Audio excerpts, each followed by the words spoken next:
Butag Mindanao lang Martes, pizza 8 sa buwan sa Oktubre. Niyan ang mga detalye sa News Patrol. Mas pakuskan pa karon sa Davao City Intelligence Monitoring aron batukan ang terorismo sa syudad. Pinagi sa pagbansay og mga intel informant sa tibok syudad. Duha ka semanang training sa 50 ka mga informant nga ipakatag sa Davao City.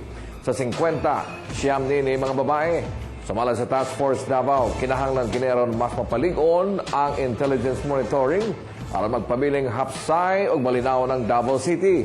Mismong si Davao City Mayor Rudy Duterte ang naghatag og lecture bahin sa terorismo sa mga informant.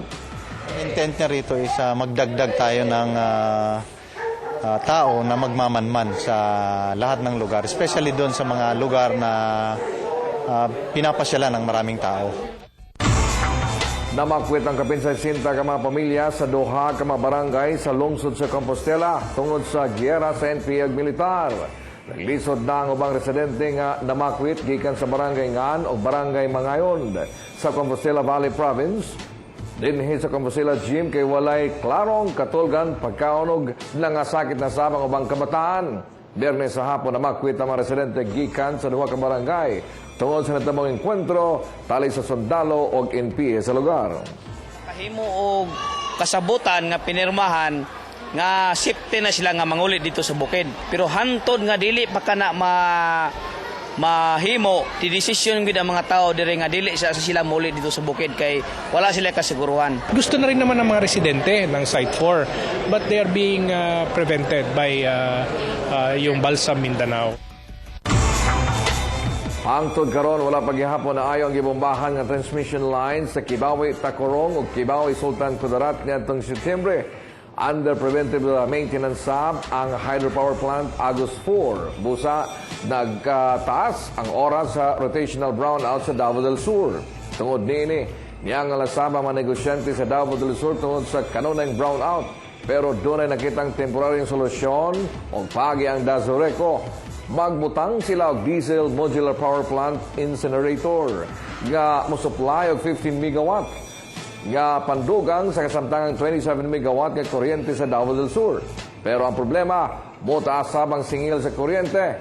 Hinon magdepende pa kung pila ang aprobahan sa Energy Regulatory Commission. Ini nga palo bodbon, no? Siguro we are anticipating, we're expecting ma-correct nato ni sa by December pohon, no, nga wala na tayo brown out. But there will be a corresponding increase in the rates kay ang atong padaganon ani kini atong kulang atong gamiton nga fuel is diesel fired, no, nga engines. So medyo mahal-mahal gid siya, no? So ang importante lang ani nga ma-correct nato ang brown out. Iabot na sa Police Regional Office 11 ang 330 ka mga bagong high-powered firearm nga 9mm pistol nga brand Glock 17. Pero sa kabin 300 ka mga polis, upat pa ang unang makadawat sa bagong service firearms sanglit sila ang nagtap sa firearm proficiency test sa niaging bulan. Ang laing mga polis nga nagrangog PO1, PO2 o PO3 kapasado sab sa firearms proficiency test, makadawat sab og armas.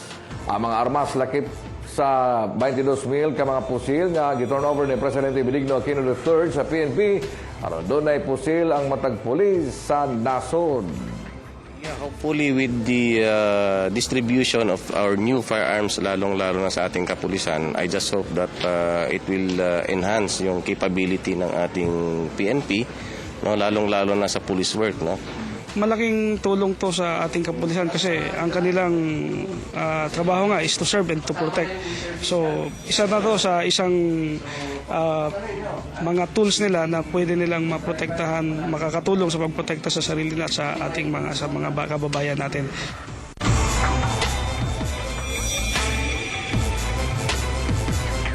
At tangis sa pagbalik sa News Patrol. Seguridad sa mga sementeryo, paligunon, human ng atake ang mga kawatan og tuway-tuway. Ug duha ka kaning sakop sa NPA, nakadawat og tabang pinansyal aron maggamit pagpuyo balik sa komunidad.